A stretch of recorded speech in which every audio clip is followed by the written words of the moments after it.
I think it's getting recorded. Whoever's raised the query, I think it is getting recorded. I can at least see it on my screen. So, speaking of Fedra, uh, the logo that you see on the left of the screen is basically what is the creative representation of the initials. Federer himself does own the trademark to his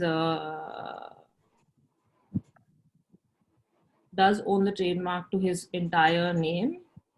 That being said, as far as most recently is concerned, yes, the logo has been transferred to Federer, but it did bring about several issues. There is a own name defense that exists in European trademark law.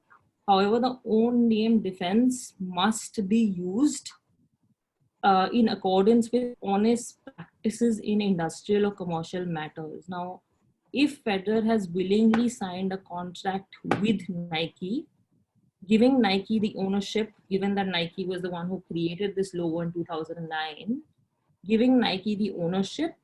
So this logo per se was not created when Federer was a minor, when Nike did sign him on. The logo was created and registered in 2009. So if he has sort of signed that commercial deal willingly, then it will fall outside the purview, likely to fall. It hasn't been tested, but it is most likely to fall outside the purview of the own name defense. Further, what we did notice, if you see all of Federer's interviews immediately post he signed the Uniqlo deal with regard to the RF logo, he's always maintained very strongly in all his interviews that eventually the logo will anyways come to him. However, he hopes that it comes sooner than later. So the likelihood, what I pointed out yesterday, is that the merchandise agreement it is very likely would have contained a clause that Nike will not be, once the agreement is terminated, Nike will not be able to sell products with the RF logo beyond a certain period of time.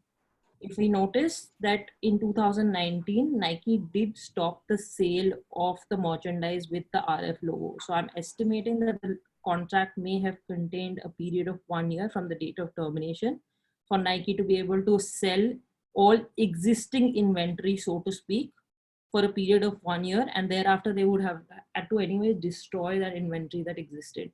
And therefore 2019 onwards, Nike was anyways not able to sell anything with RF logo. Trademark law also has in it a section that talks about abandonment of trademark. So if you don't use a trademark for a period of 5 years, it anyways no longer seems to belong to you. So my estimate is that when Federer was talking about the trademark eventually coming to him, he was referring to this whole abandonment issue, that if Nike would not use it for 5 years, anyways it would go out in public domain and then he would be able to register it and use it. And that's what he meant by sooner than later. So that's essentially what the other issue seems like here. Another popular case with regard to somebody, and also when trademarks are registered as a part of a business, they become an asset of the business, which is what happened in the Karen Millen case when she sold off her business, even though her own name is Karen Millen. Since she had sold off her business and it was a part of her business asset, she wasn't able to use her own name. So that's pretty much what the jurisprudence exists with regard to usage of one's own name. Anybody has any questions on this? We'll progress forward. Like we spoke about, you cannot register. Yesterday we spoke about the fact that certain trademarks cannot be registered. So if, like Nandini pointed out with regard to national emblems and things like that, so you can't really register a trademark which contains the name of a city. Yes, you can register it in its entirety. So Liverpool Football Club can register Liverpool Football Club as a trademark. However, it was unable to register just Liverpool when it filed for a trademark in the category of sporting goods. While on the other hand, Chelsea has been able to register the trademark Chelsea. Now there's a difference between city and place. A city is taken to be falling under the purview of geographical significance. However, a place Chelsea being based in Fulham, which is the city, is not of geographical significance, and therefore, on the other hand, Chelsea was able to register their trademark with the name just Chelsea. And even though Liverpool tried to push their case forward that whatever revenue they earned from selling merchandise with just Liverpool on it, they would put it back in the stadium and also use it only for transfer, which would help in development of the club, of course, but also development of the city at large. It was still rejected, and also faced a lot of backlash because obviously people living in Liverpool don't want to give away the exclusivity of only one person being able to use it, even though disregard to football goods. That's largely what it entails when it comes to entities owning trademarks. I'm going to follow this up with what happens when we come to an individual, which is largely the, what we know as image rights today or personality rights. So, I mean, of course, for someone to be able to protect their image, there must be some value in the image. Largely, image rights are registered by popular athletes in the form of trademark. They are associated with a person's name, photograph, signature, nicknames, likeness, or their identity otherwise. Of course, there's a lot of commercial value with the advent of especially technology. The commercial value in these trademarks has increased by the day. And from a business perspective, if you sort of manage, so given that the career of an athlete is extremely short-lived, if you manage the image rights of an athlete well, then you can earn profits out of those image rights way beyond an athlete's career. Some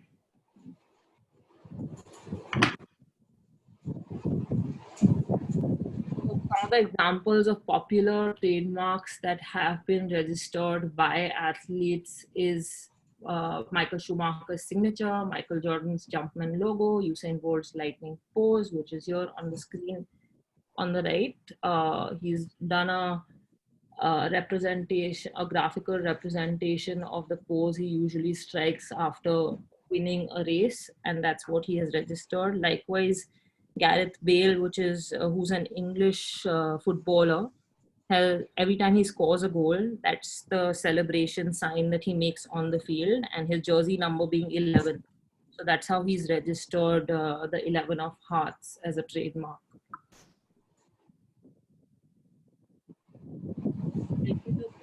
What it's like in the international scenario.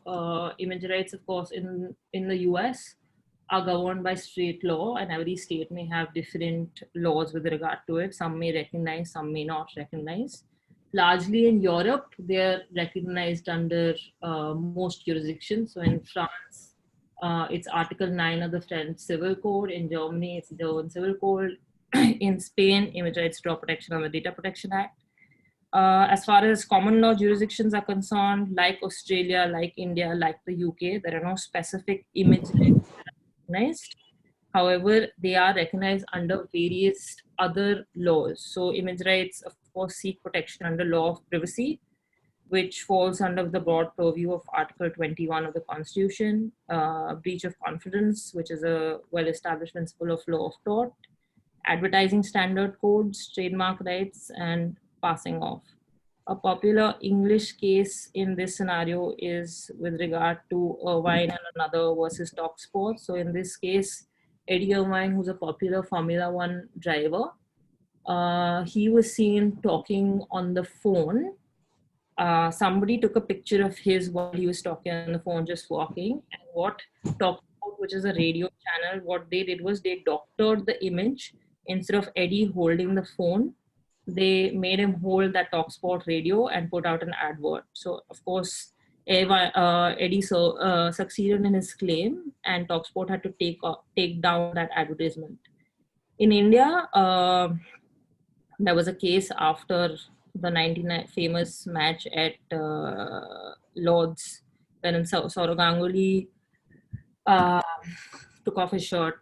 I guess, no, that's not the one. There was another match, sorry. So Tata Tea started selling 1 kg tea packs and gave people the opportunity to be able to send postcards to Sourav Ganguly. in that effort, of course, they were also using pictures of Saurav Ganguly, which was held to be a copyright infringement, and Tata Tea was not permitted to use those images. Cases in India that have actually recognized image rights are two. Abhishek was also a part of, I don't know if Abhishek's around, Abhishek was also a part of one of these cases. I think it was it Evergreen or was it Philips? I'm not sure. RV, Philips. Yeah, Philips. Do you want to take them through this, or shall I? You take them through. If I want to bring in something, I will. Okay. So basically what happened in the RV case was that when during the 2003 World Cup, Philips brought out the contest saying Diwali Manao or World Cup Jao, which is essentially that buy Philips lights, etc., and you may be able to win a ticket to the World Cup. ICC Development Limited, which was the commercial rights owner for the ICC World Cup in 2003, brought out a claim against Philips and tried to get an injunction from Philips running that contest.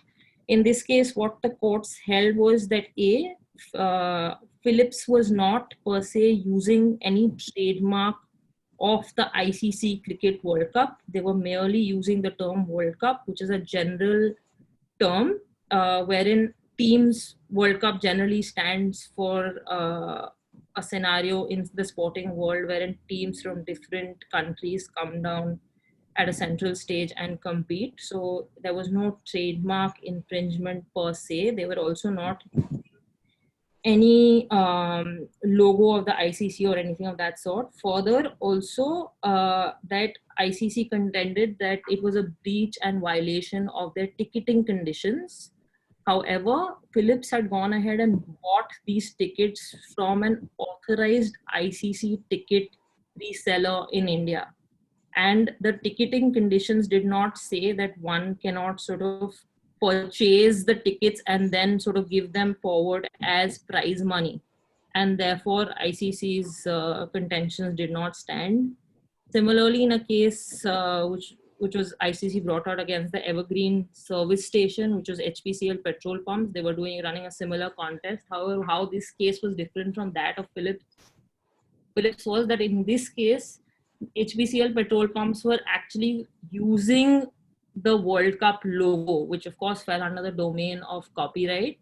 And to the extent of them not being allowed to use the pictorial representation of the anything that showcased the World Cup logo, in this case being the zebra stripes that they had developed, they were not allowed to use those. Other than that, they were able to carry on their contest with regard to being, if they went to HPCL petrol pump and filled petrol, they may have had a chance to go to the World Cup.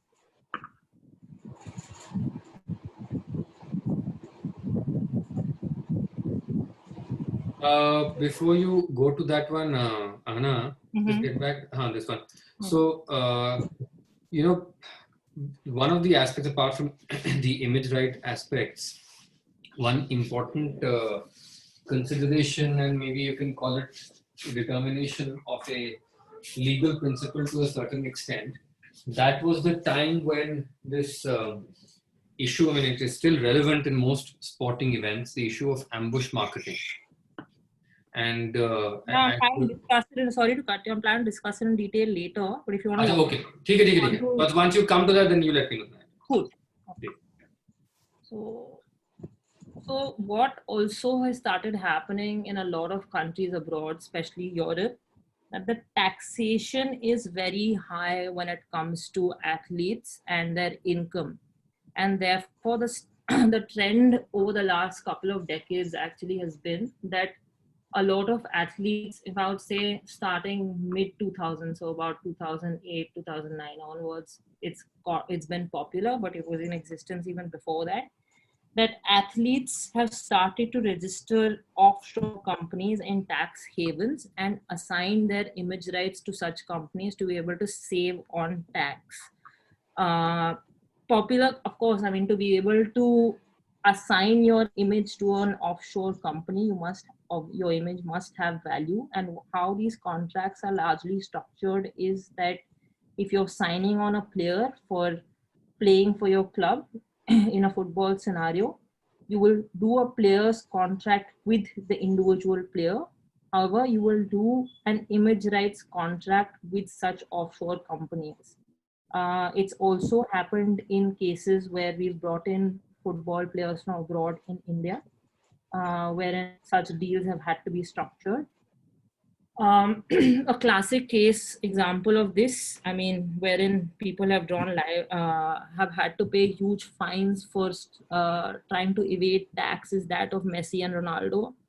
Ronaldo, of course, was accused of evading tax worth 14.7 million euros via a shell company that he had set up in British Virgin Islands, because of the low tax rates that are prevalent there versus what it's like in Spain, which is almost 40% as far as taxation is concerned. So, however, in Spain, he was awarded a prison time of 2 years. However, in Spain, if you've been awarded a prison time of up to 2 years for the first offense, you don't really have to go to prison, and you can serve it in the form of by doing community service, etc. And that's exactly what Ronaldo did. Similarly, in the case of Messi, he was given a 21-month period prison time, and he got away without going to jail. And of course, he had to pay the entire fine as far as the supposed income he tried to, camouflage by setting an offshore company.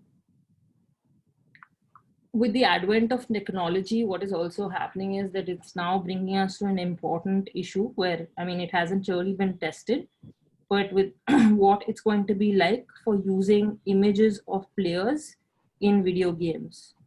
So there was a popular case, which again did not go to court, but there was a threat with regard to Maradona taking this company in Japan to court called Konami for using his image in this soccer game called Pro Evolution Soccer 2017 version.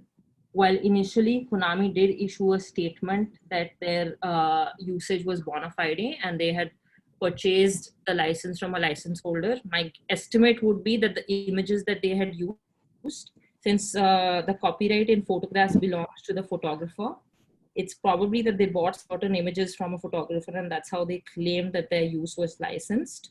However, eventually they seem to have reached, I mean, it never came out in the news as to what happened, but they seem to have reached a settlement with Maradona in 2017 itself and actually signed him on as for an endorsement deal, which was continuing until 2020. So, I mean, of course, in a Maradona scenario, it was a clear case of, him being replicated in the game. However, if there are just basic similarities, so to speak, and you're not referring to an athlete, which, I mean, if to put it in a Hollywood context, Lindsay Lohan did try to bring a suit against publishers of Grand Theft Auto, wherein they had created an image which sort of resembled her, she thought. However, they did not, and they named the character Lacey Jonas. However, they did not refer to Lindsay Lohan in any manner whatsoever.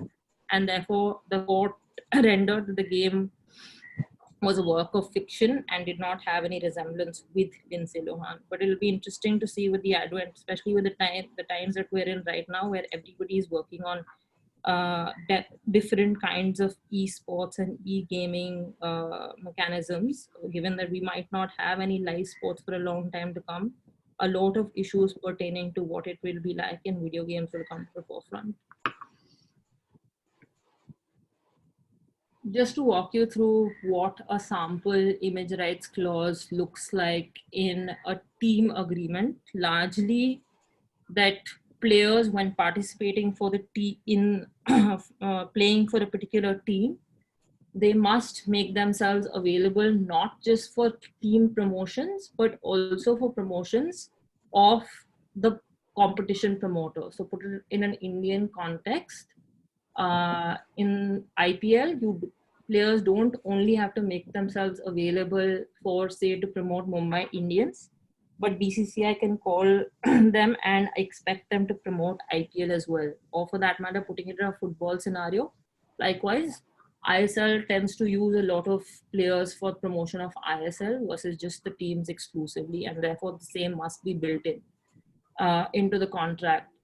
Each appearance, such appearance, to not make it taxing for the players is also capped, and there's an hourly cap. A lot of the popular names, largely, like, I mean, I can give an example. I was back in the day working on a contract for Yuvraj Singh, and he highly negotiated on this 8-hour cap that we might have put in to reduce those hours. I mean, of course, so those negotiations can take place. However, this is largely standard in terms of how many hours they will make themselves available for in a particular day.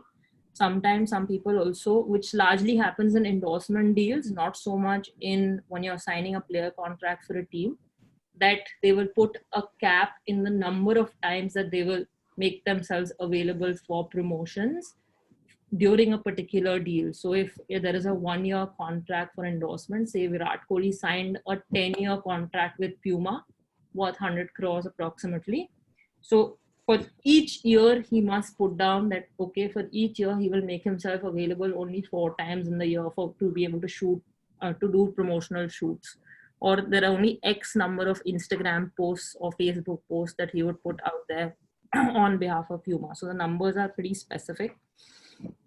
Also, what is interesting from a sporting scenario is that and this is something that I face extremely often, that people who are not well versed with how the sporting scenario works or sporting rights work, they always have an issue on granting any right post the term of the agreement. However, in a sporting scenario, largely, especially sponsorship contracts, I need certain rights to be to exist post the termination of the contract or the contract coming to its natural end, which is basically the right to be able to use the player image in rebroadcast for archival purposes, which will basically mean that if I have put up pictures of season 1 on my website, creating an archive of how my team performed or whatever the key moments that I'd like to highlight for people to come and see on my website, or for that matter, if I want to write a book for season 2, what season 1 of the IPL was like back in the day, I should be able to use those images. So to that extent, I do need those rights, because if my official broadcaster wants to run a retelecast like it's happening these days, if you saw yesterday, Star broadcast the 2011 World Cup. So I do need image rights to exist, rights like these for rebroadcast purposes as well, because as an official broadcaster, I'm not going to spend extra money to suddenly delete the image of one particular player who may not have granted their rights beyond the term of the agreement. So this is like a non-negotiable thing whatsoever, be it a player contract, be it a sponsor agreement. So rights to exist, obviously I cannot doctor the image to create new content, but content that has already been created, I must have the rights for perpetuity, essentially that. Just to walk you through a couple of case studies on what well managed and image rights can bring in and how beneficial they can be, how lucrative they can be. The classic example of that would be that of David Beckham. A lot of people are of the belief that even his marriage with Victoria Beckham was a part of a business plan. Of course, Victoria Beckham herself came from a popular music band called the Spice Girls. She was known as Victoria Adams, who had a fair amount of experience in managing what commercialization of a star can lead to, and therefore helped in developing the Beckham brand. Of course, like we discussed yesterday with regard to Federer, Nike did recognize the talent and signed Federer at the age of 13. However, I don't think Nike or Federer himself had estimated that he was going to go ahead and become as big as he became. A lot also depended on his performance on the field. As far as Beckham is concerned, he of course won every possible thing that there was as far as Manchester United is concerned, the Premier League title, the Champions League title, etc. So only when you go ahead. So similarly, if I was to put it in an Indian context, it's the case of Mahendra Singh Dhoni. He went there and won the 2007 ICC T20 World Cup. He won the ICC 2011 World Cup. He's won several tournaments for Chennai, IPLs for Chennai and FC, and that's how the brand has gotten established, right? So, I mean, in the case of Beckham, he, at some point, which is the year 2008, his wealth as far as total wealth was estimated at 87 million pounds, which is about 50 million pounds ahead of the second most popular footballer back then, which was Michael Owen. He signed So after his term at Manchester United, he moved to Real Madrid. When he moved to Real Madrid, this was interesting. So apart from the fact that there was a player contract signed with him, there was also a separate deal for his image rights and merchandise. So, and Beckham was to get a share of every merchandise that was sold with the Beckham brand. And that's how he managed to make the kind of revenue he made from his image rights. However, when the president at Real Madrid changed and the then existing image rights contract with Beckham came to an end, they tried to renegotiate, and the new president wasn't in agreement of the fact that Beckham get a share from all the merchandise that is made in Beckham's name, which is what led to the fallout and eventually Beckham leaving Real and moving to LA Galaxy as a but also a lot of people are of the belief that, again, like his shift from Manchester United to Real, wherein they seem to believe that he was hitting a saturation point in the English Premier League, or so to say in the UK. He then moved to Spain, and likewise he was hitting a sort of a saturation point in Europe, and that's when he decided to move to the States. This, if I was to put it in a team perspective or from a tournament perspective, if you notice in the recent last 10 years, the Premier League has made aggressive attempts to move to the Chinese market. So all English Premier League clubs have invested in clubs in China because they do know that they are hitting a sort of a saturation point in the European market. And that's how these efforts are being made to explore new markets and to be able to build their brand in the new markets. After China, India seems to be the next target, and an evidence of that would be the recent Manchester City deal with Mumbai City FC. Of course, it kind of makes sense because they both have similar names, MCFC, and and that's pretty much one of the reasons that while several other clubs were in talks with, these are just news articles and the estimation of the industry, that while several clubs did speak with Manchester City in India, Manchester City was most keen to do this merger with MCFC, Mumbai City FC, because of the similar nature of the trademarks and the names being similar. On the flip side, however, if a deal like this was not to work out, which was the case of Atletico de Madrid, which is the Bengal-based football club in ISL, wherein Real Madrid,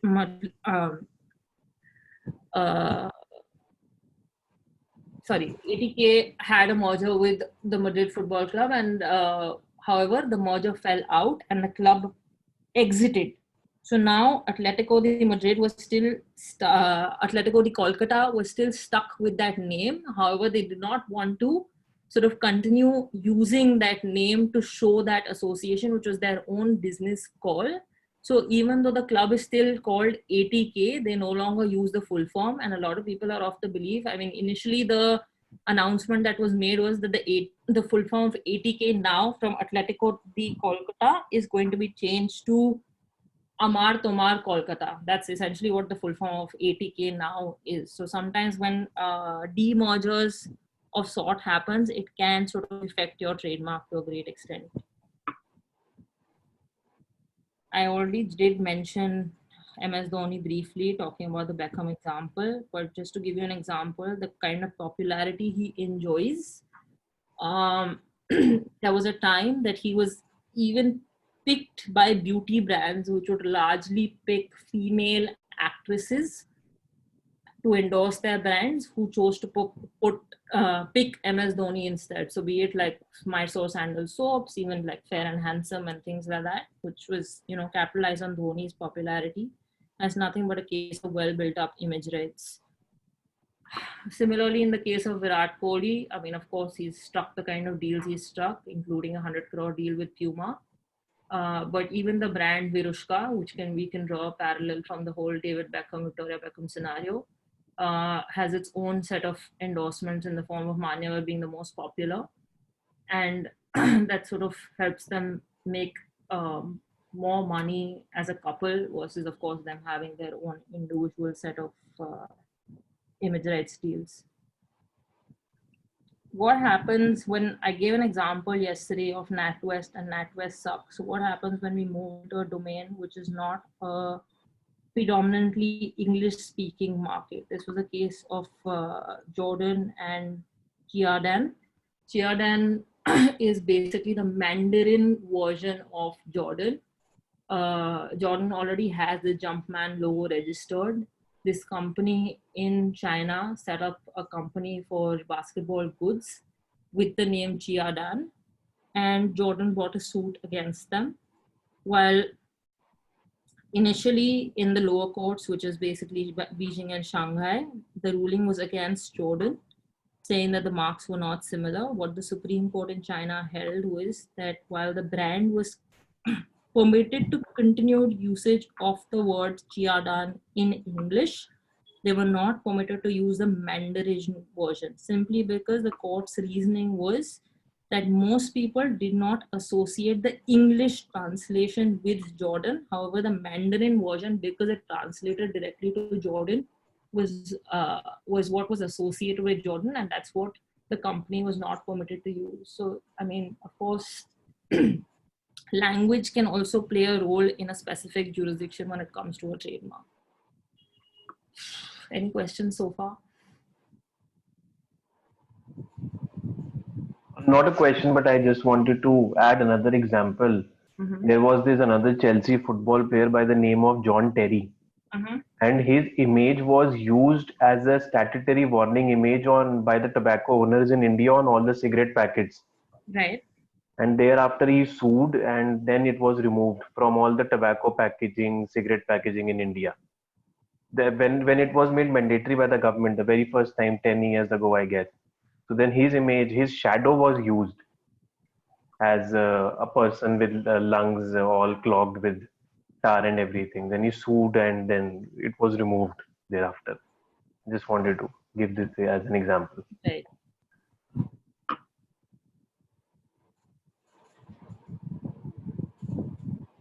Also, talking about what, when we sign image right deals, or for that matter, when we sign players for, teams and things like that, what the player obligations read like largely, especially with regard to their conduct. So obviously they must not sort of do them, apart from making themselves available and playing to the best of their ability and maintaining a high physical, fitness and things like that, which is largely pertaining to their playing skills. There are several other obligations that are put on the player, which is with regard to their conduct and what they must wear. So players must only wear such playing kits that are given by the club. So if I was to put it in an Indian cricketing team scenario, while players, especially if I was to take the case of Virat Kohli, while he has a personal endorsement deal signed with Puma, the Indian cricket team is endorsed by Nike, Nike being the jersey sponsor. So if Virat Kohli is performing duties under his player contract with the BCCI, he cannot wear anything which has the Puma logo on it. Of course, there is an exception created in certain player contracts, which is with regard to maybe their specs, their watches, and for that matter, their shoes. Beyond that, there is, pretty much everybody must be in the particular uniform, and therefore that's how you differentiate between when you're performing obligations for the team or for that matter the club versus when you're performing your own individual endorsement / contract. So if you see even now during this quarantine period, if Virat was to update on his social media platforms, put out a picture of him, largely he'll be seen wearing a Puma jersey because that amounts to brand promotion, and not be able to not be seen wearing any other sporting brand in terms of a competitor of Puma, because obviously his given the high value that Puma has paid for the endorsement deal, they must have put in a strong exclusivity clause ensuring that he will not be seen wearing any other sporting brands which are competitors of Puma. So further, the players are also obligated to sign all products. So, I mean, from a sponsor perspective, this comes largely from a deliverables point of view. A lot of sponsors also ask for, merchandise which is signed by players as a part of their sponsorship deals, and therefore this is the obligation we put on the player in terms of uh, the kind of things that they must do while performing their obligations for a particular team. They also, of course, must not indulge in any corrupt practices, so to speak, which is amount to betting, or for that matter, even say things that will bring the club or for that matter the competition into bad light. So they have to be very careful while they're communicating in public. Also not if accept any prize money or any other benefits, except of course that what may be awarded to them as man of the match or anything of that sort. I've already covered the don'ts as well, which also includes not breaching any sporting regulations, anti-doping codes, etc. Now, termination of sporting contracts. Now, this also pertains to sponsorships. If we remember, there was a lot of backlash in terms of the Coffee with Karan episode, which featured Hardik Pandya and KL Rahul. They, of course, the you know the show, the spirit of the show is such, which is usually not supposed to be taken seriously, and it's all done in a light-hearted manner. However, the statements they made in the show went against the two cricketers. Also, what happened in this case was that a lot of the individual sponsors withdrew their association, especially in the case of Hardik Pandya. Gillette withdrew its association with him, terminated the sponsorship contract on account of course, what a sample termination clause looks like, which entails the fact that the contract may be terminated in case a player is guilty of misconduct. Now, misconduct is a very broad definition out there in a player contract. While it specifies certain specific details, which is basically like theft, fraud, material breach of the terms of the agreement, any act of the player which purposely incapacitates the player, um, any non-compliance with the applicable laws, etc. But it also, if you're caught with a doping offense, but it also puts a broad terminology out there that any other similar or equivalent serious or persistent conduct, activity or omission by the player, which the club reasonably considers to amount to misconduct. Now, this sort of broad clause gives you the right to be able to terminate the contract on any grounds of be it defamation, be it disrepute, direct or indirect. And that's essentially what can lead to termination when you go out publicly and you make statements which are largely not acceptable by uh, the population widely. I mean, of course, there were certain people who thought that the whatever statements that were made in the show were not to be taken seriously, but largely the sentiment was that they went out and spoke against women and about being playboys, largely that. So, which is what happened back in the day in the case of Tiger Woods as well. Even though he did not go out there and make any public statements, what happened was that his personal affairs came out in the public domain, wherein it was found that he had multiple affairs with women and he was cheating on his wife, and that's when he lost a lot of endorsements. So while companies are paying huge amounts for them to endorse their brands, players also have a huge responsibility to be able to conduct themselves in manner which will not sort of cause disrepute in any manner or defame the brands that they associate with. And back in the day, Tiger Woods had a loss of about sponsorship and endorsement deals worth $23 million. I mean, if I was to compare that in today's scenario, the kind of loss Hardik Pandya suffered was negligible. But of course, Tiger Woods is one of the only individual sports persons out there who sort of seems, I mean, the general notion is that he is bigger than the sport. He's a large part of what golf is, or the popularity that exists around golf is because of Tiger Woods and not vice versa as a sport. So even if this was the case of early 2000s, that's the kind of loss he suffered. what sponsorship deals look like in the sport arena is largely there are 6 kinds of sponsorship deals that are struck, which is those with leagues, those with teams, clubs, players, federation, and specific sporting events. So, and these are heavily dependent on exclusivity clauses in a contract. If I was to compare, yes, sometimes exclusivity, especially in budding markets like in India, differ in terms of those markets that are developed. So if you notice that in an English Premier League scenario, a particular brand, so for example, Emirates, it will only sponsor one football team in the English Premier League. It will not sponsor several teams in the English Premier League. It will sponsor another team in the La Liga, or for that matter, the Bundesliga, but it will only sponsor one single team in the English Premier League. If on the flip side, if you were to look at the Indian scenario, Jio, for that matter, sponsors almost every ISL team out there, or for that matter, every IPL team. So brands in India don't really adhere to exclusivity, because here they want maximum visibility, and also the clubs don't have that much commanding power in terms of enforcing that exclusivity on brands. They are already, especially in a football context, not in a cricket context, they're already heavily suffering losses, and therefore any small money that comes in as sponsorship revenue, they gladly take it without being too stringent about exclusivity and non-compete clauses. On the flip side, they do put a non-compete on the clubs. So if I am an LG, you cannot bring on board a Samsung as another sponsor. So while the non-compete exists on clubs, there is no non-compete that exists on the brand itself.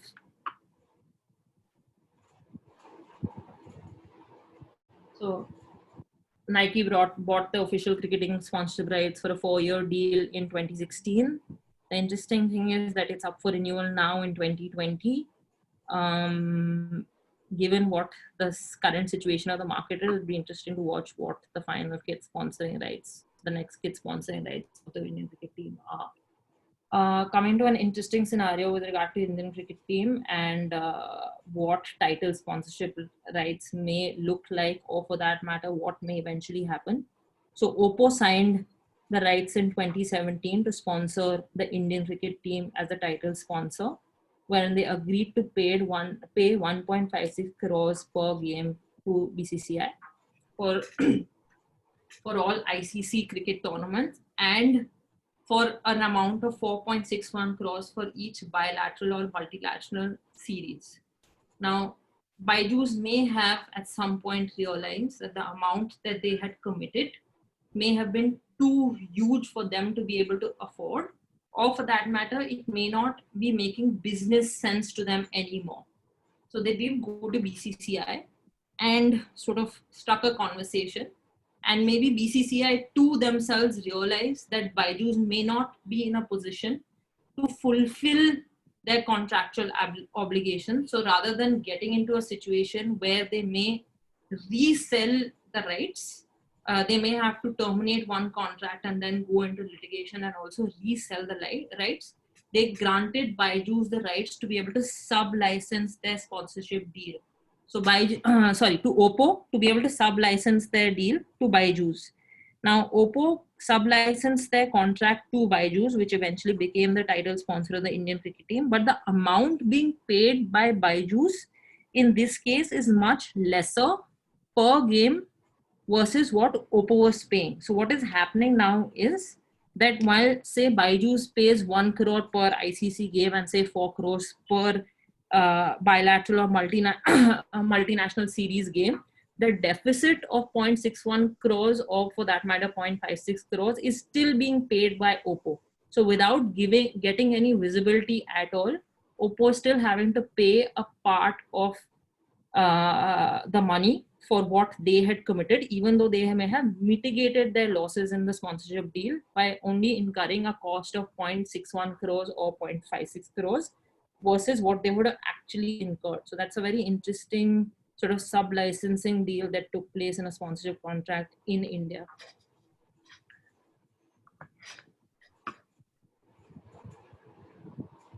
talking of exclusivity from a team perspective, the US Olympics Committee, or for that matter, and especially Track and Field Association, has very stringent laws with regard to what the sponsorship agreements when participating in Olympics look like.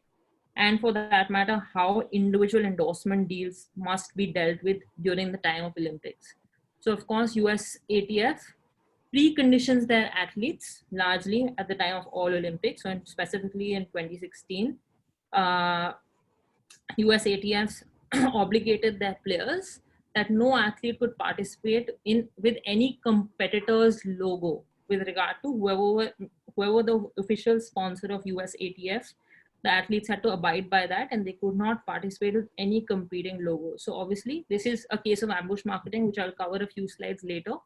But athletes come up with innovative ways of endorsing their personal brands, even in situations where there are such stringent guidelines. So in this case, Emma Coburn, once she won the race and beat her own personal best time and won the bronze medal, Nike was the official sponsor, and she was wearing New Balance shoes. Like I said, there's always an exception to the extent of shoes.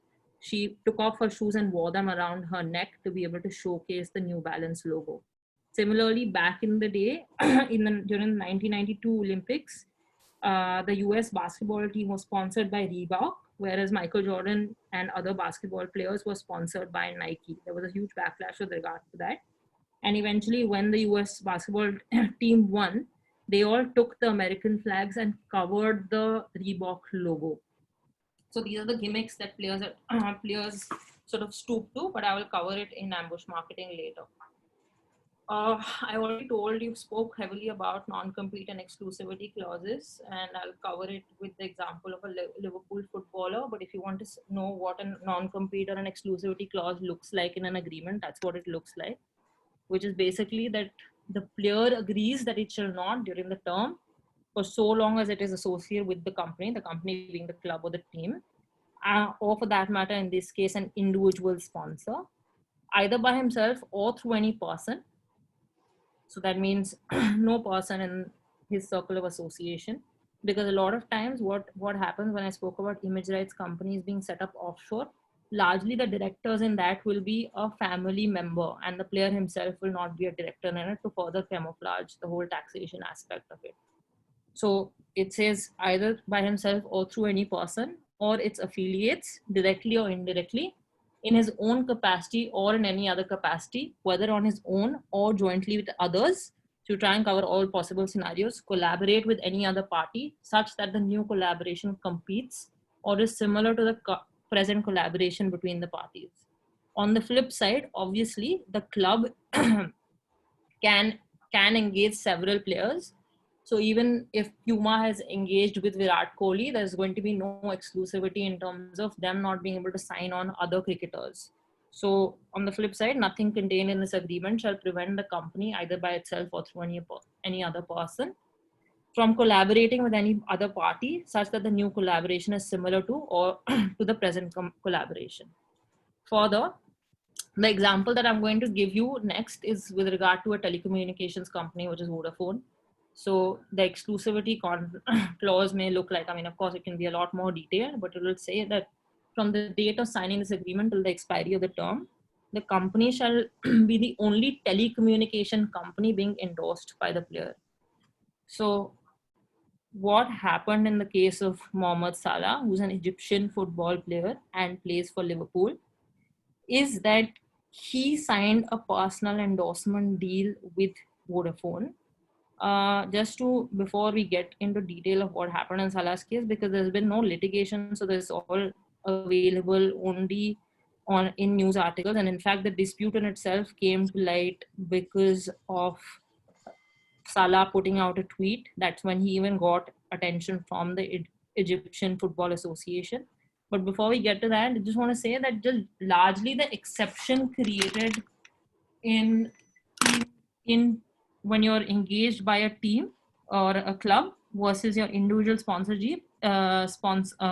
individual sponsor brand is that you create a 3 or more player exception. So the way that BCCI tackles the whole Nike being a sponsor and Virat Kohli still featuring in those advertisements for Nike, or for that matter, if today Byju's is the sponsor of BCCI and Virat Kohli was to go endorse a competitor of Byju's, the way to deal with that scenario is that you will always, when doing endorsements and performing obligations on behalf of the team, you will always use it in a manner wherein a minimum of 3 or more players are used in such endorsement. Secondly, that no one player should be shown more than the other players in that endorsement. So you cannot, like basically if you're going ahead with Virat Kohli, Rohit Sharma, and say Shikhar Dhawan and Hardik Pandya in an advertisement, the screen time that each of them share must be similar, and it should not be a scenario where you're enlarging Virat Kohli's image in a Nike advert versus others. So it has to be equal amount of screen time shared so that it looks more like a team endorsement. And largely the perception will be that the Indian cricket team is endorsing such brand versus a scenario that Virat Kohli is endorsing such brand. So that must be ensured. So the only exception that exists to this 3 or more player rules is with regard to the English football women's team, wherein their official sponsor is Nike, and their individual player images can be used for endorsing of the team as well. However, if the player does have a sponsorship in individual endorsement deal with a competitor of Nike, then the association and the player must work together to ensure that their individual contract is not conflicted. But otherwise, largely, there is no exception to this rule. It's always 3 or more players to make sure that it looks like a team endorsement versus that of an individual.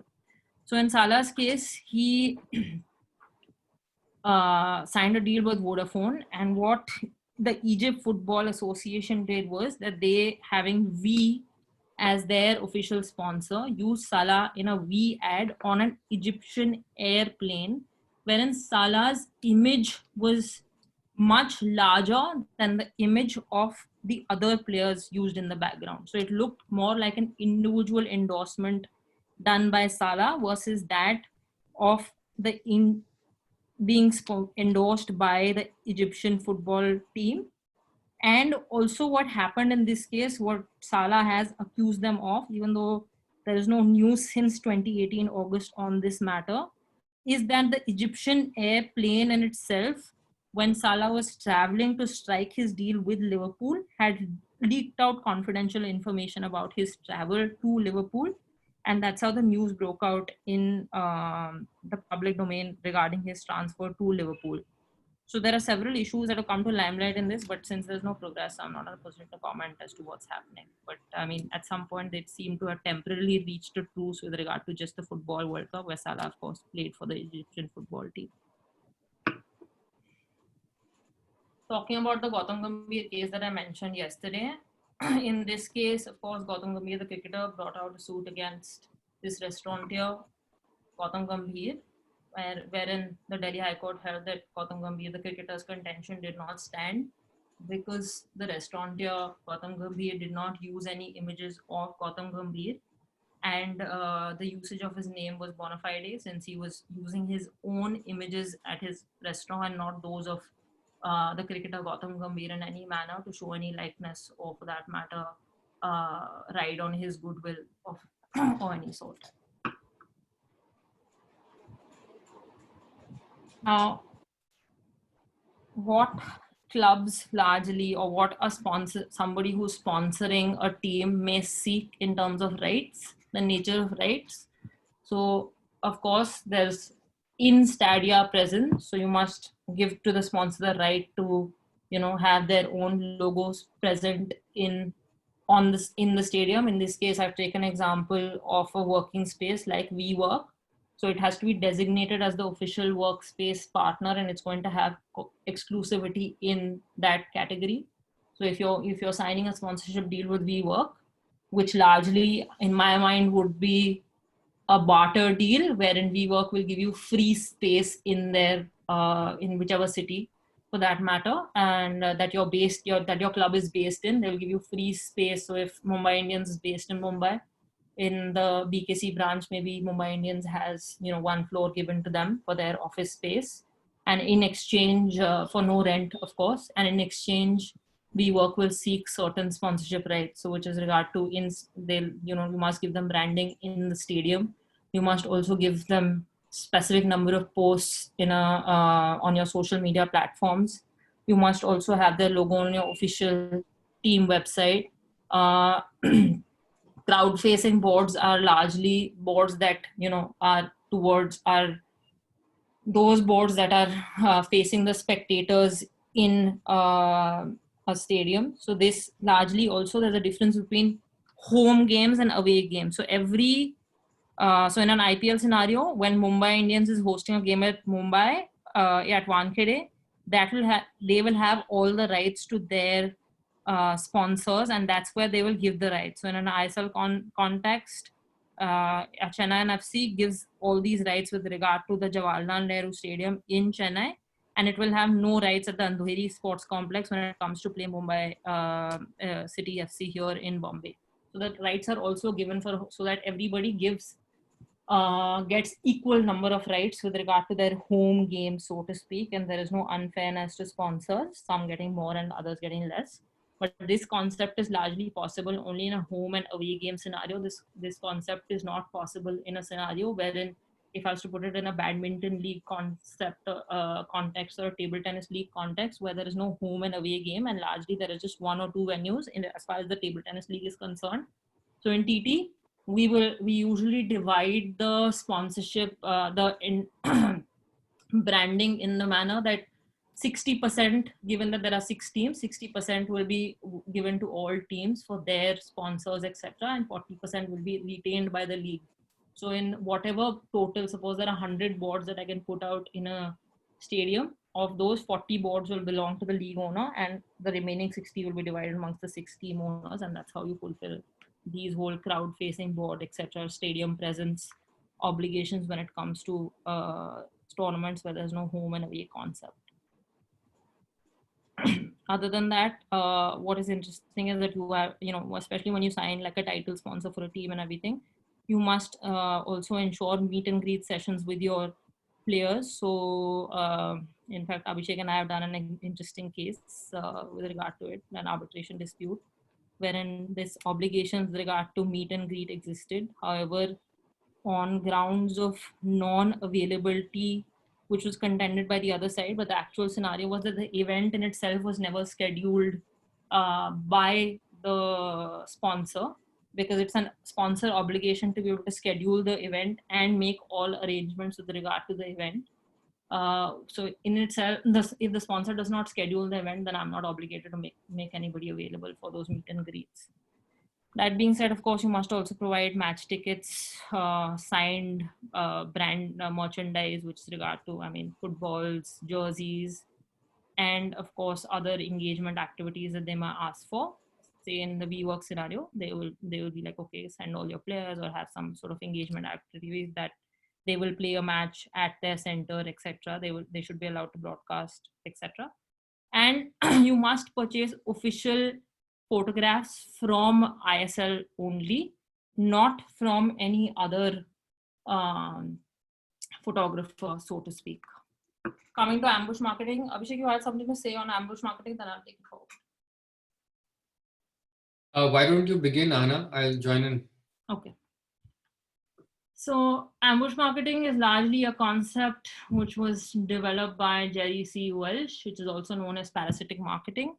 It's nothing but wherein non-official sponsors try and associate themselves and ride on the popularity of a particular event. So obviously, in an Olympic scenario, or the image that you can see, I mean, anybody just look at the Pringles box. Can you tell me what event are we talking about here?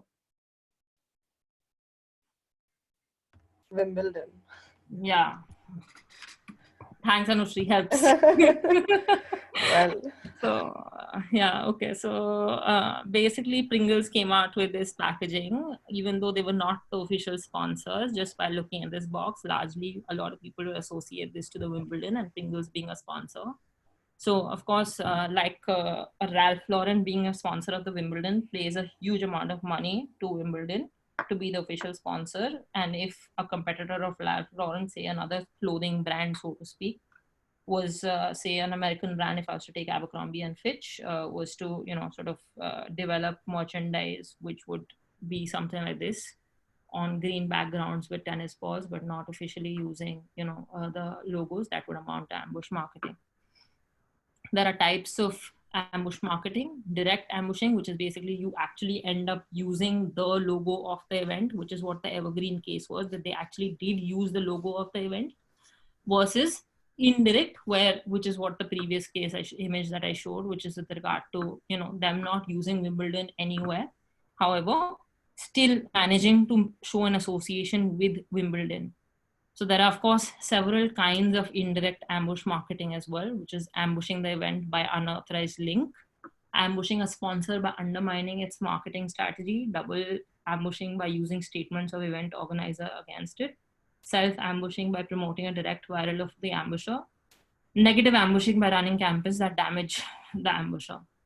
Largely, so ambush marketing is not a permanent law. It is drafted at the time of a particular event, and those laws are only in place for a particular period of time. So say 1 month, if it's the Olympics, say 1 month prior, and is when the ambush marketing laws will come into force, and maybe about 15 days after or 1 month after. So those are, South Africa was amongst the first nations that had an umbrella legislation with regard to ambush marketing. Thereafter, we saw it at the time of the London Olympics, the Sydney Games, etc. I'll walk you through some of the interesting ways and manners in which athletes and brands have ambushed certain events. So 1992 Olympics was the most ambushed event, so to speak.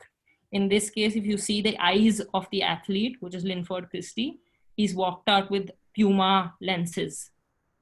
That's some of the interesting ways in which athletes choose to sort of ambush an event, wherein even though in this case, Reebok was the exclusive sponsor.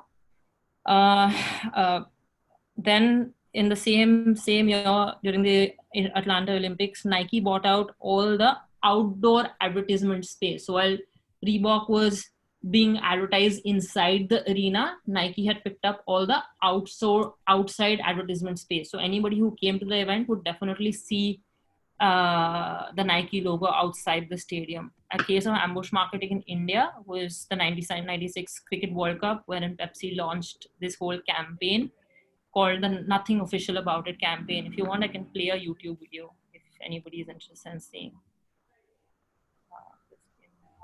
Just put it out so that everybody gets context to it. I don't know, I'm not able to copy it.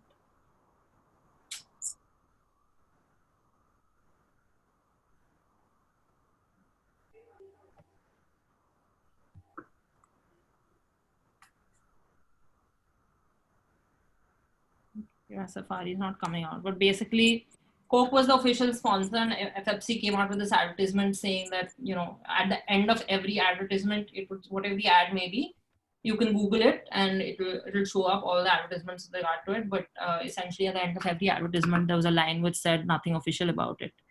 Similarly, what Beats did at the time of the 2012 Olympics, they took their high-end headphones and sent it as a gift to all athletes. Obviously, a lot of athletes were extremely excited about this gesture and put up posts on their social media platforms with thanking Beats. However, IOC, of course, sort of issued a letter to all such athletes and told them to take down these posts, which eventually the athletes were obliged to do so. However, still several athletes were seen sporting the Beats headphones during the 2012 Olympics, even though Beats wasn't an official sponsor. Nike, very interesting, during the London Olympics, what they did was, so there are apparently 25 other countries in the world that have cities named London. So except in London, UK, Nike started off a campaign, which, of course, in accordance with the ambush marketing regulation that was in place at the time of London Olympics, you could not use the word London amongst others. So in order to be able to skirt this, Nike, not being an official sponsor, launched a TV campaign, which was basically find your own greatness. And in this case, what they did was, instead of taking popular athletes, they took the less popular athletes. And this campaign was shown in every other city, which was named London, which was basically East London in South Africa, Little London in Jamaica, London, Ohio in the US, and a health club called London Gym. And that's how they sort of ambushed the event. So it was an interesting case of how Nike, sort of showed an association with the London Olympics without being in breach in the ambush marketing laws, given that ambush marketing laws are also in place for just a particular jurisdiction and territory and not for all over the world. As far as Zippo is concerned, what happened in this case was that at the time of Winter Olympics in Sochi in 2014, the Olympics flame went off, and a police officer, at the time that the flame went off, there was a police officer standing there in plain clothes who took out his lighter and lit up the flame all over again. So Zippo, being a well-known lighter brand, they capitalized on this opportunity and started a social media hashtag called Zippo Saves the Olympics. Of course, it received a warning from the Olympics committee, and eventually they took down those posts and put out another post which said Zippo, perfect for saving all winter games, which is basically not using the Olympics trademark in any manner, but yet referring to the Olympics. So it says Zippo, perfect for all winter games, along with the wink sign.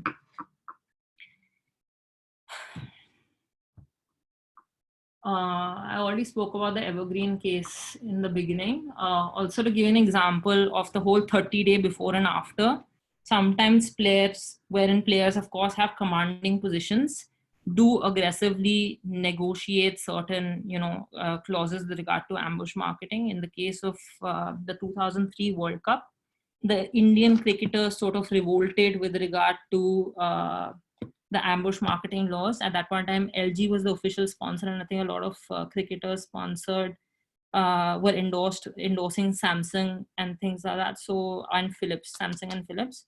So those players sort of revolted against their personal brands not being shown 30 days prior and 30 days after. So they finally reached a settlement with regard to their personal brands not being used for advertisement only during the months of the World Cup and not 30 days prior. I'm going to get to advertising after that. So Abhishek, if you want to add something to ambush marketing. Yeah, I just wanted to bring in the reason why the Delhi High Court did not uphold the perspective, the plaintiff's claim on ambush marketing. Apart from, of course, coming to the conclusion that clearly because Philips was neither using the logo nor the terms ICC nor South Africa 2003 in that sort of, or the entire logo as is visible on your screen right now. They were only using the words World Cup, and the court said, this is in relation to an international competition where countries are vying for the top prize of World Cup is, if not generic, at least highly descriptive, and therefore, and the reference to the words World Cup in this particular ad is to that particular World Cup. So therefore, there is no real likelihood of confusion. There's nothing that people are getting confused about, that Philips is trying to pass off its own goods or its own campaign as that of the World Cup. Then when it came to the issue of ambush marketing, it's a beautiful paragraph that the court sort of has written in relation to that particular issue. And Anna, just stop sharing your screen for a moment and I will share that particular paragraph from the court. I'm just trying to figure out how does one stop sharing the screen. Oh, okay. Yeah.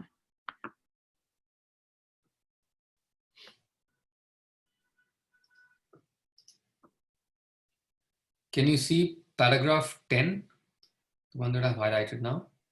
Yes. So it reads, so far as plea of ambush marketing is concerned, the phrase ambush marketing is used by marketing executives only.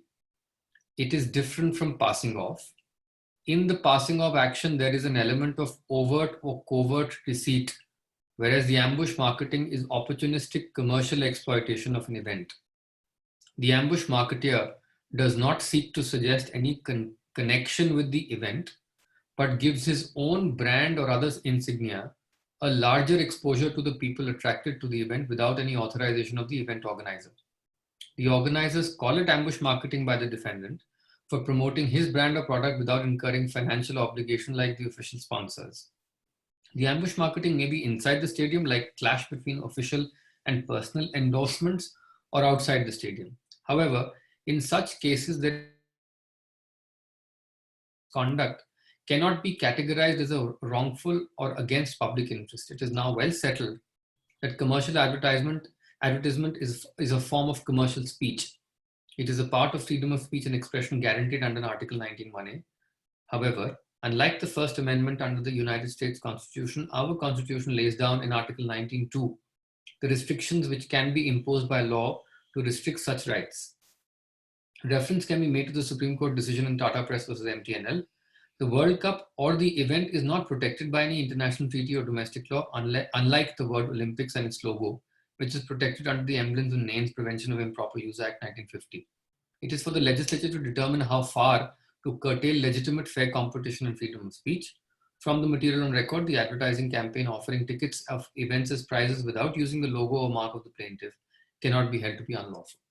So, very frank, categorically, they say that the advertisement which is being alleged or called as ambush marketing is nothing but an extension of the right of freedom of speech and expression under 19(1)(a). And the only limitations are under 19(2), inter alia, which require that there should be a law which restricts or limits the ambit of exercise of these rights. Now, that law could be the Trademarks Act, but clearly there was no issue of trademark infringement, which was finally decided by the court. It was a contention, but the court negated it. There was also no common law right like passing off, which was being infringed. There was no copyright issue. The court also held that the event itself cannot have any personality rights. So the court said this is nothing but, till such time that the legislature enacts a legislation which restricts or prohibits such marketing, till such time 19(1)(a) has to prevail, and therefore ambush marketing is not going to be used as a basis to deter anyone else from exercising the 19(1)(a) right. Now, that particular year in 2003, one of the arguments that was raised by the plaintiff and not mentioned in the judgment was that because the event is taking place in South Africa in 2003, and South African legislature had actually enacted a law banning ambush marketing, so therefore that should be used and interpreted by the Indian court to take this action. Court said nothing doing. Each country has its own law. Ours is very clear. You have to have it enacted by the Indian legislature, and absent that, you cannot restrict this right. But I believe that at least with regard to the Olympics, every one of the mandates, and Anna, you can sort of either correct me if I'm wrong, or if we can check on it. One of the mandates that the IOC puts in place is that the host country should have an anti-ambush marketing law in place. That's right. That's basically it from my side.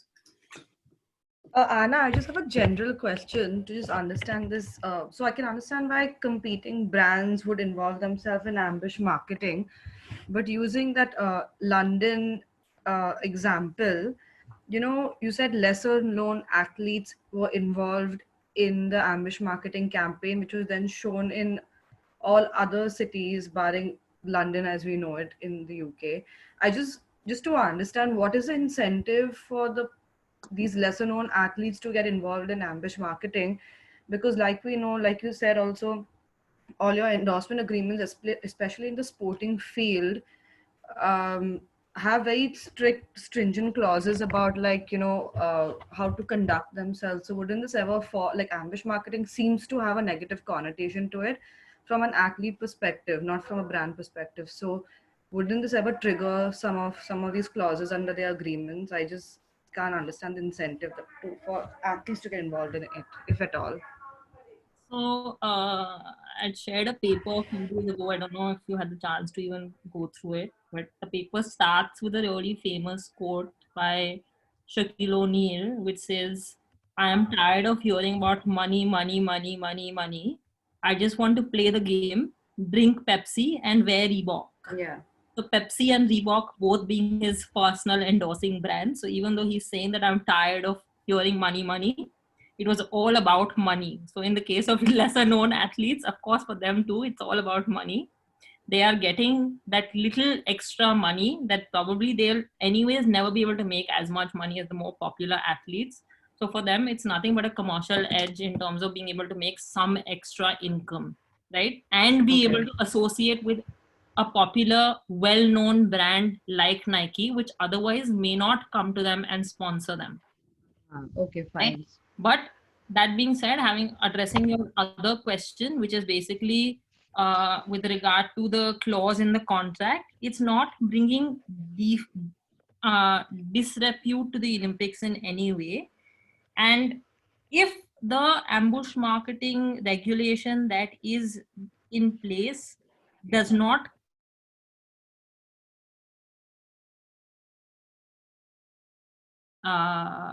backlash by athletes at large, that it's not like they can't do any sort of personal advertisements or endorsements. All it covers is that during the time of the Olympics, they, they should not wear their personal endorsement brands, which okay, with the exception of, like I said, shoes, and that's how their athletes are able to wear their shoes around their necks. So they probably shot their campaign with Nike at a time that they did not shoot it in London. For starters, I would assume so. Secondly, they may have shot it way before the ambush marketing regulation came into effect. Thirdly, it is not them that is going ahead and showing that advertisement. Right? Nike is showing the advertisement by paying the broadcaster wherever Nike might be paying. So their contract in terms of the endorsement has come to an end. They have nothing to do with. Their contract deal pretty much only said, come shoot this advertisement, make yourself available for 4 hours on such and such date, and that's that. So beyond that, it's not the athlete's responsibility out there. Okay. Understood. Thank you.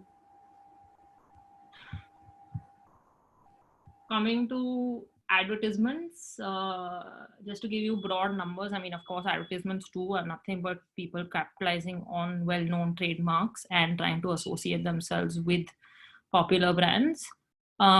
Just to put it in a financial context, the 2019 edition of the IPL fetched 2,000 crores to Star and the official broadcasters, basically, which is basically 10 to 15% more than the revenue that was earned in 2018. Now, of course, it's not like the advertisement space is free from any regulations. There's an advertising standards council of India that exists, which basically regulates advertising and what is permitted and what is not permitted. The code specifically lays down guidelines for celebrity endorsements. It defines celebrity as famous and well-known people who are known from the field of entertainment and sports, and also covers others like doctors, authors, activists, educationists, etc.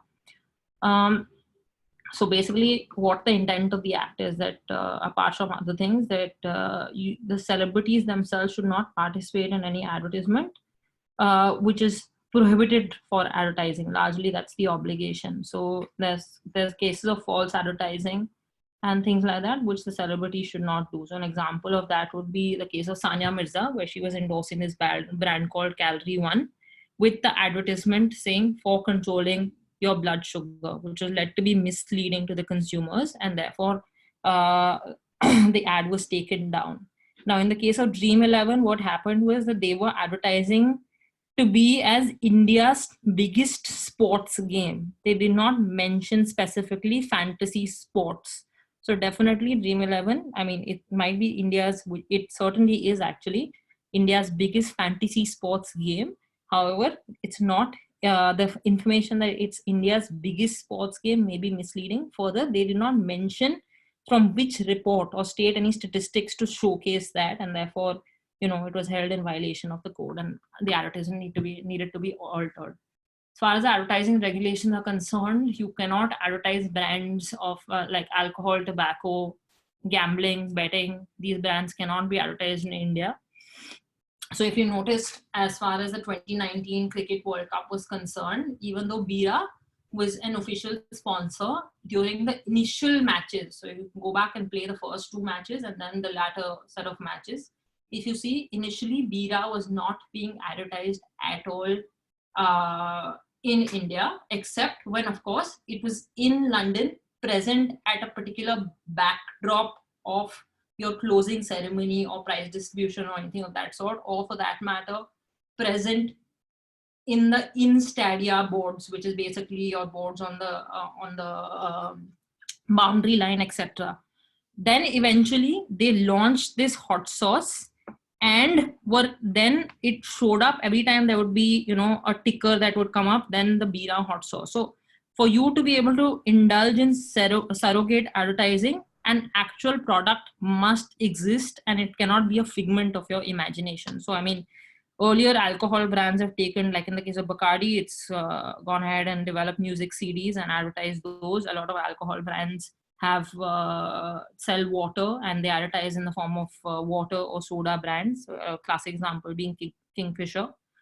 So that's how brands indulge in surrogate advertising. Of course, every country in the world has its own advertising regulations.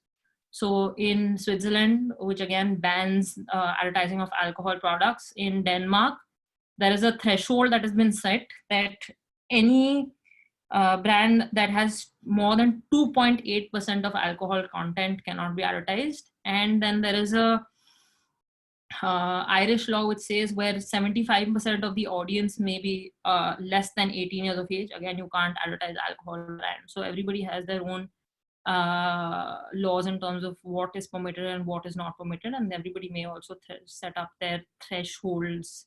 So coming to tobacco, similarly, one can't advertise tobacco products. And also what then puts us in a very peculiar zone is the advertising of betting and gambling activities. So the IT Act sort of cover several acts cover it in India, even though there's, you know, no specific legislation with regard to advertising of gambling and betting activities. So the IT Act prohibits electronic transmission of any material which is lascivious or appeals to the prurient interest. Similarly, there's cable television network rules, which I'm sure Abhishek can talk extensively about. And then, of course, it's punishable also under the IPC, which is specifically pertaining to the lotteries regulation. Now, lotteries, of course, are state-regulated subject in India, and therefore depending on the state laws. So moving from the betting and gambling space, we come to the fantasy gaming space and advertising thereof. So the distinction. Anna, your this presentation is no longer being shared. Oh, sorry.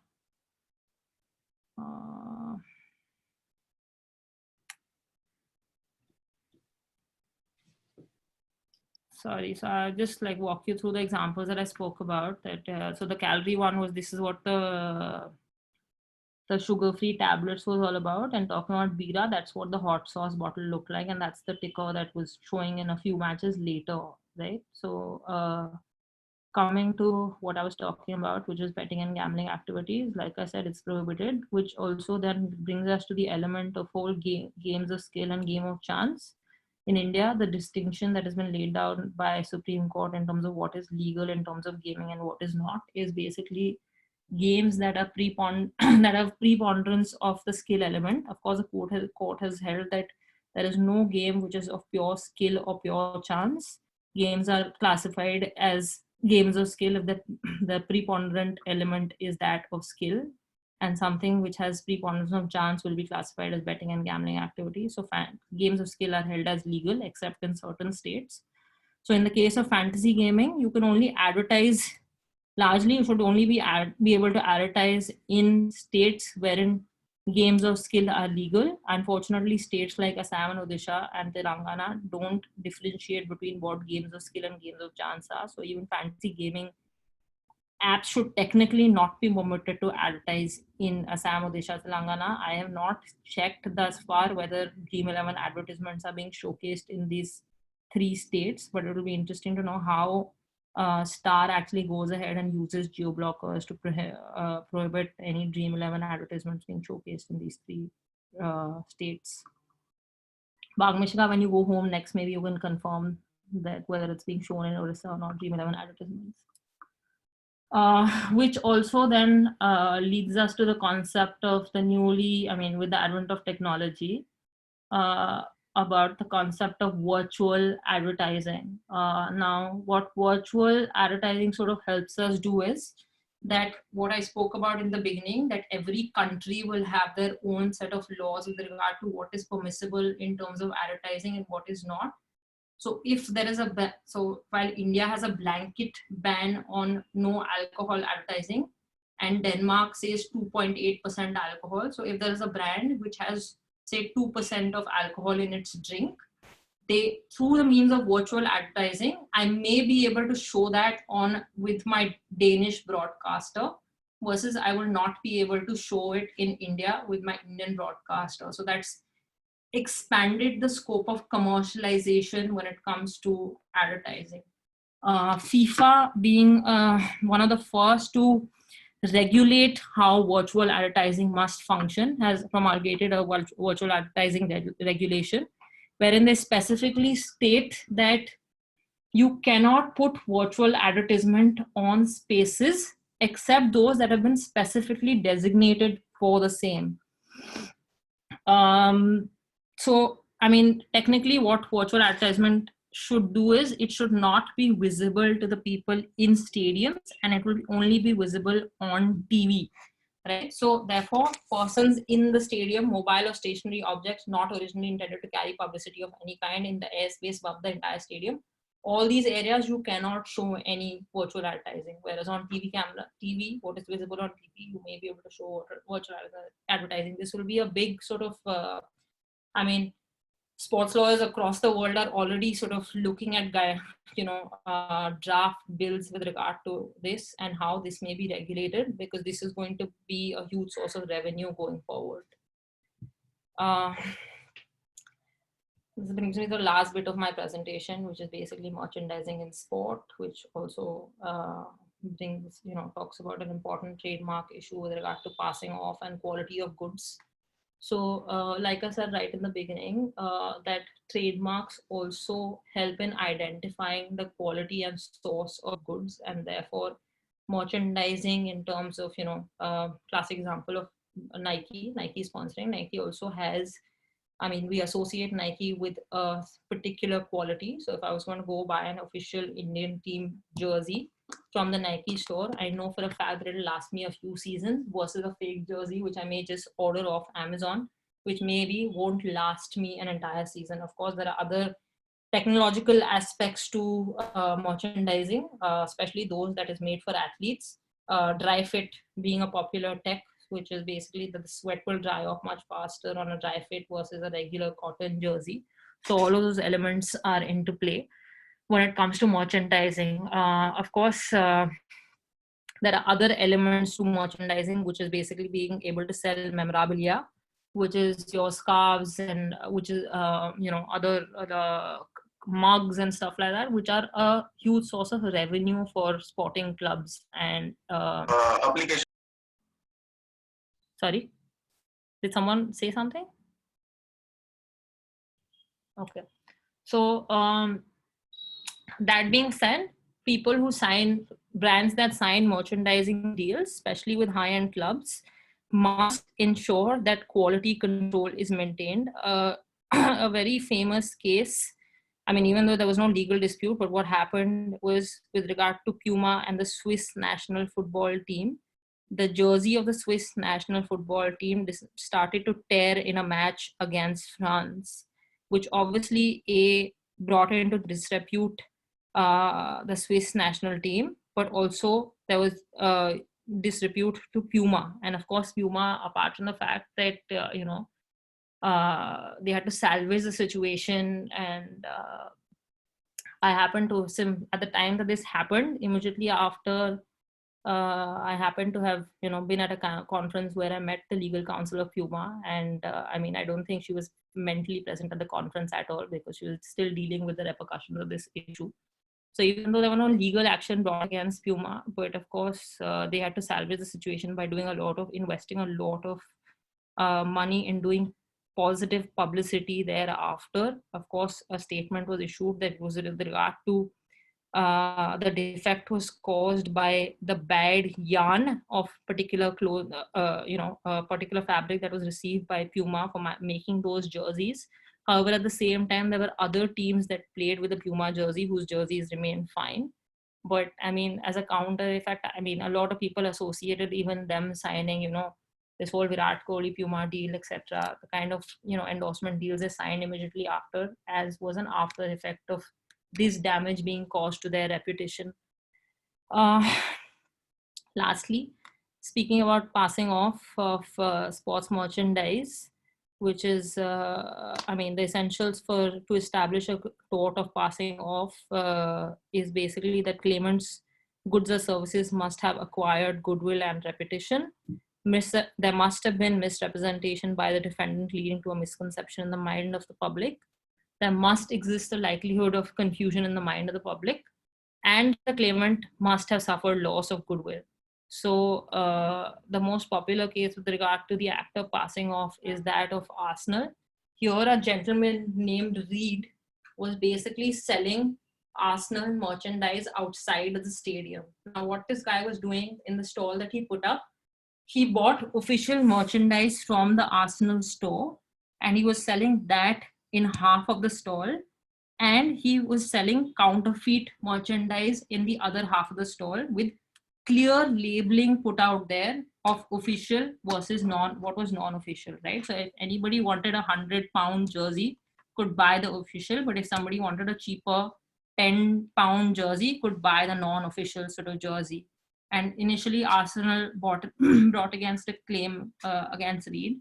And while initially it was held in favor of Reed, eventually the ruling in this matter was that, once people got out of that zone of the particular stall, nobody outside would know what is original and what is counterfeit. And therefore, of course, it was established that Arsenal does have a reputation to protect. It signifies a particular quality of the origin of goods. The counterfeit products are likely to not have that quality of the product, and of course which will eventually lead to losses to Arsenal in terms of being able to earn revenue from their merchandise, and that's how it was held in Arsenal's favor.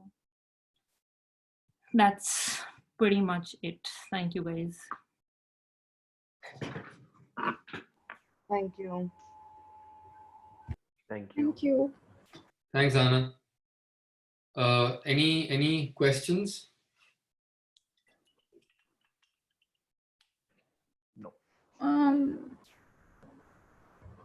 So from a advertising perspective, there are a lot of times that there are like alcoholic sponsors for international events. However, because that is not something that can be sponsored in India, how can Indian entities sort of protect themselves? I mean, I understand that we say that we are not going to, we're going to abide by applicable laws and all of that. But if there's from practical aspect, would we be required to make digital amends to what is on stadium and on ground from a branding perspective?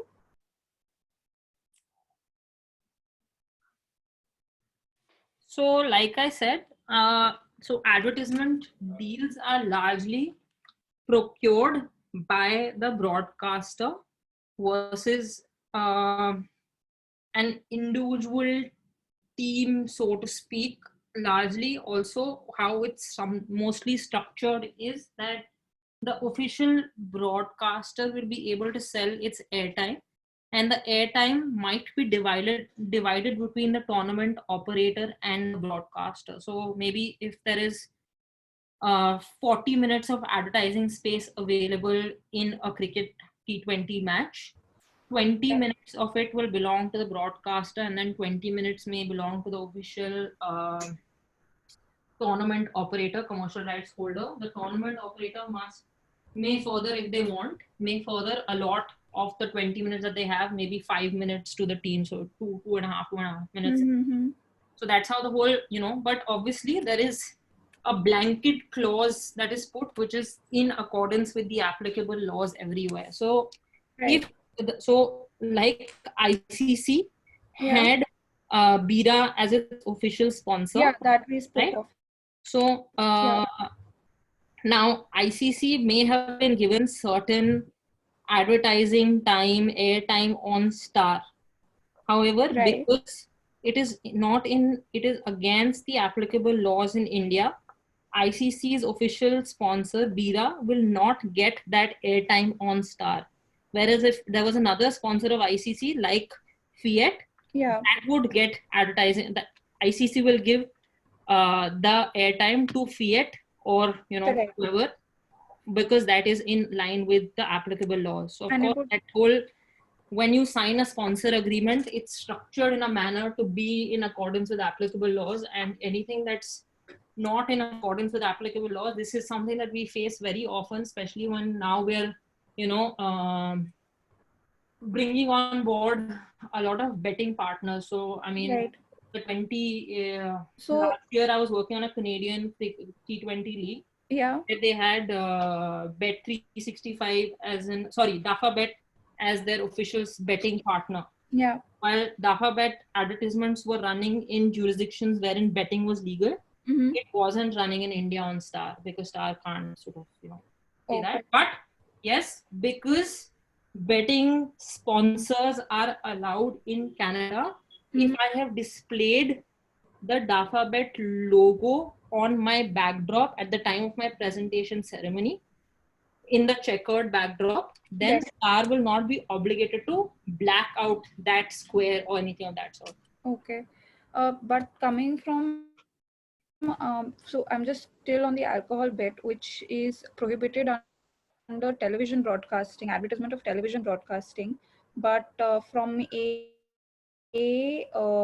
digital perspective, there isn't any, any explicit ban on promotion of alcohol. So for Star, will they be in a breach if they end up getting, say, a Formula One sporting event where there is an obligation to give airtime for sponsors?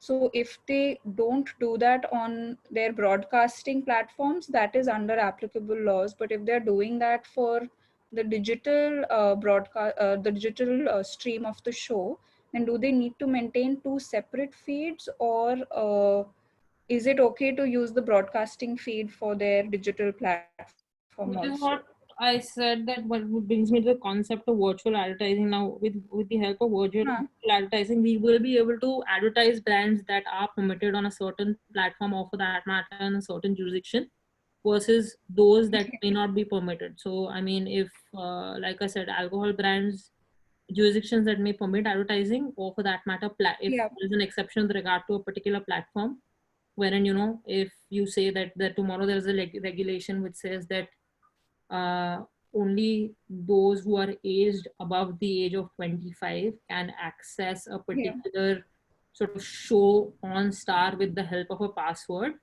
and on such sort of password protected area on Hotstar, you may be able to advertise alcohol products, because anyways the legal drinking age is 25 plus.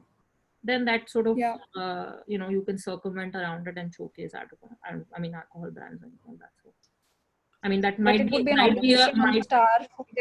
a scenario, especially when it comes to, I mean, in future, maybe 10 years down the line, this may be a scenario when it comes to especially violent games like a WWE or something like that, or like a boxing match, where you don't want to show it to kids. So, I mean, maybe content is prohibited beyond a certain age, and then that's what, when there's an age restriction, then if there's a law which is regulated with regard to virtual advertising, can say that, virtual advertisements of alcohol or tobacco brands or may be permitted on such sort of forums.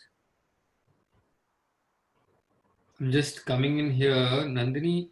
Today, the situation is such that each advertiser is aware broadly of what the laws in different jurisdictions are. So when Correct. an advertiser is trying to do a deal with an event organizer, I they are also I'm aware. talking about an international sponsor for the event. So while they will understand that what do you call, in India, alcohol brands may not be advertised on a in Indian on television. The sponsorship deals are not. I don't know if they are done with a mindset of That's what, अच्छा India में if कर I was पाएंगे to, या नहीं. if I was to sort of clarify that, if I was to not Bira, which is largely perceived as an Indian beer brand, if I was to change Bira with Right. Heineken, right? So that being an international Yeah. beer brand, they have struck a deal with ICC, wherein ICC have said that okay, No. The sponsorship. alcohol brand doesn't matter. The Mhm. brand does not matter. I am talking about from a back-to-back obligation perspective. So as a sponsor So of that's the a thing. particular event, Heineken will be an official sponsor of the Cricket World Cup 2019, right? okay, So in my right, sponsorship agreement, I will have certain yeah, obligations wherein I have to right, give 5 perimeter boards to the sponsor in okay, the stadium, which is in accordance with my okay, applicable law, which is that London is permits the advertisement of alcohol brands in stadiums. So I will correct, grant to him that perimeter board. Now, as my right, title sponsor, maybe it's called the Heineken Cricket World Cup. In India, okay, when I show Heineken ICC Cricket World Cup 2019, I still have to show the right, name as is. Okay, I cannot right, black out that.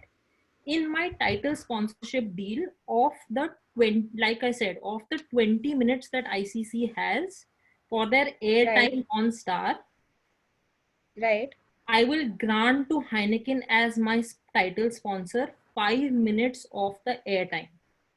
Okay, to okay, be able to show right, Heineken advertisements for 5 minutes during each match. However, I will okay, put a disclaimer and overriding clause on it that this advertisement or airtime inventory is subject to the applicable laws in local jurisdictions. So correct, Heineken will only get that 5 minute airtime in jurisdictions that permit advertising of alcohol brands, which is they will only be shown on TV for 5 minutes in jurisdictions that correct, permit that. Whereas in India, because correct. it's not permitted that We will not. we advertise alcohol brands, and that's when you know how to put in an Indian context. I mean, be it Heineken or be it Bira to be able to get that airtime inventory. Airtime inventory could be in the form of a advertisement in between the overs, or Yeah, airtime yeah, inventory could also be in the form of those tickers that appear where the correct, scoreboard appears. Sometimes there'll be a ticker that appears correct, with a quiz or whatever, right? So Bira correct, was appearing as one of those stickers that showed up on screen. So maybe it will say the Bira contract may have said with ICC that you will get 10 right, tickers or whatever of uh, of say 1 minute during an entire innings or whatever of that sort, 10 seconds each, so 10 tickers, right, right? I mean, to give you the right, actual details, I think how Star sold their deals was India had 9 games, and for 9 games right. to be able to showcase about, you know, I know this because I mean I sort of Yeah, because worked with a sponsor for the deal. yeah. So there was basically 9 India matches. You Hmm. pay about I think the value was at Hmm. 15 odd crores or whatever, Hmm. and then you were permitted about 45 odd seconds of advertising per match in that Correct. advertising stream. Correct. So when matches got abandoned, Right. they had the choice of either claiming a refund Right. or for using that 45 seconds in other matches. So Right. non-India matches, you could also Right. do that. Hmm. Right? So then if I'm being given this time, Hmm. I will also put an overriding clause of say that this is subject to the applicable laws in an alcohol context. So in the event that the applicable law prohibits alcohol advertising, eventually what Bira did was came out with a hot sauce, and the hot sauce was being given 45 And then seconds of advertising time per match versus, you know, their beer brand or whatever. So that's when the whole concept of surrogate So, advertising and things like that. from a advertise or a title sponsorship perspective, when they are setting out obligations, the obligations are then specific for like television broadcasting and internet broadcasting separately, or is it something like you will give me 45 minutes within the broadcast? So from a telecasting perspective, I can't show alcohol, but if it can be shown on say what do you call, on digital apps, then do I need to So abide now by that with the obligation and do it on digital, yeah, so with the or is it parallel? advent of technology, any which way, people are getting Yeah. different deals with regard to digital partners Okay. and TV partners. And So your TV television part. broadcaster may differ. So it may be a scenario like we had back in the day, wherein Sony was the Right. broadcaster of the IPL, but Hotstar had the rights for digital platform. Right. So if you're For getting digital. different deals, Okay. then anyways it will be a different advertising altogether. And of course, Okay. brands that have a digital presence, which may be more relevant to the digital market, would want more advertising. Right. Say, I want like 2 minutes of advertising on Hotstar versus I only want 30 seconds on the Star TV network Correct. TV. So that splits can definitely be created, and that's how tournament operators getting into broadcast agreements also have those specifics in terms of the kind of inventory that will be allotted. Okay. Okay.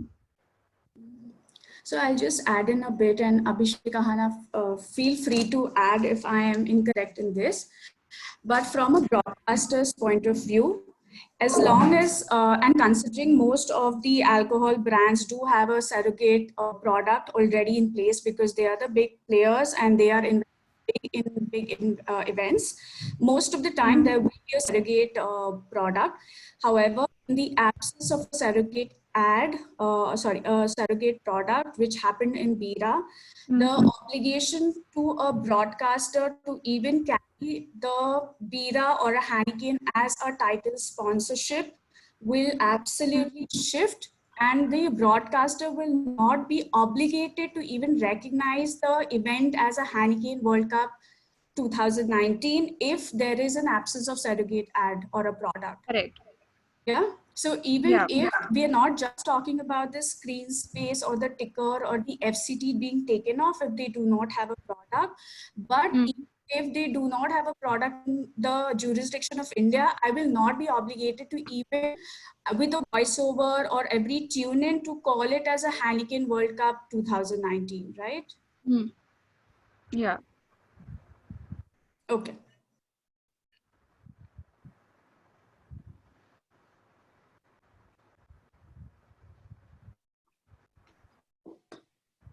Yeah. Thank you.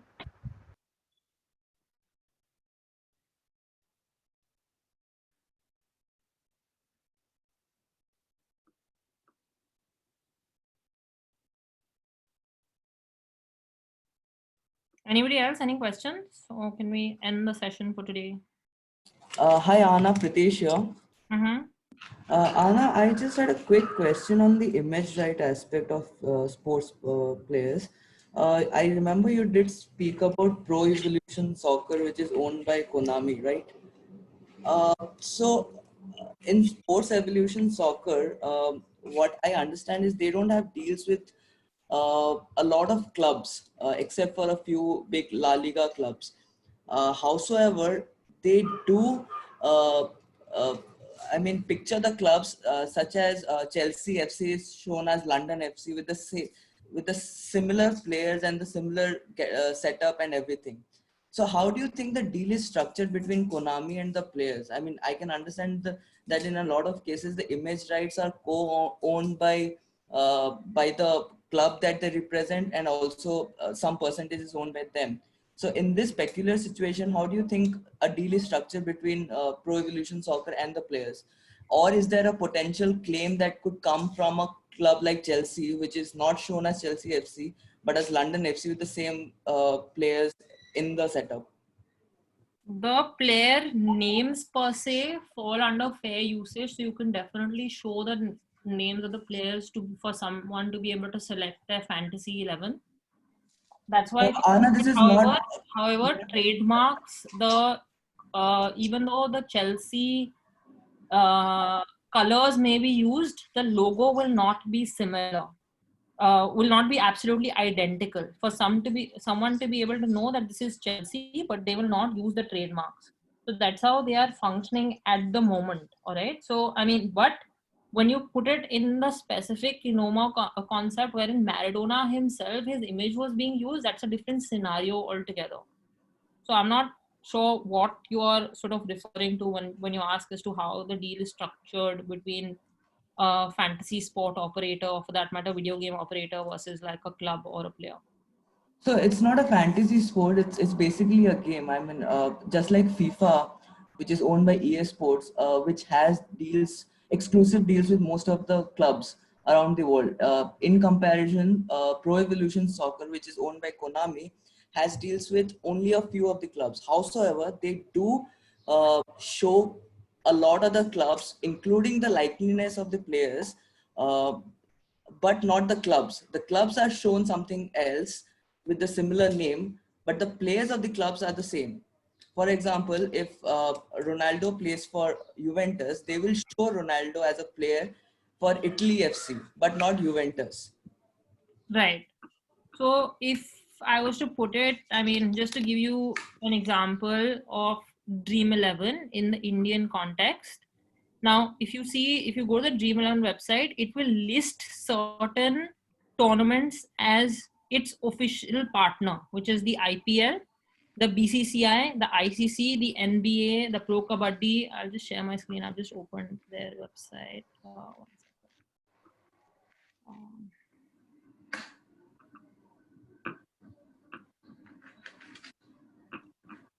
So you can see that these are the official fantasy gaming, Dream 11 is the official fantasy gaming partner to these trademarks. All right. That doesn't mean that nobody else has made a fantasy sport app wherein you can not make a team with regard to their fantasy 11 in IPL or anything. So there's a competitor, Dream 11, which is Apne 11, which also runs. I mean, you can make your fantasy team in that during IPL as well and play that, right? So there's an official partner and of course non-official partners. Official partner will of course have the right to use the trademark, and non-official partner will not have the right to use a trademark. So wherein a Dream 11 can show this logo of the IPL, and Apne 11 will not have the right to show the logo of the IPL, and that's how then they will use a similar sort of brand name or whatever to be able to associate. So like in the case of, like you said, Chelsea FC, London FC, they might use the Chelsea colors to signify that it's Chelsea.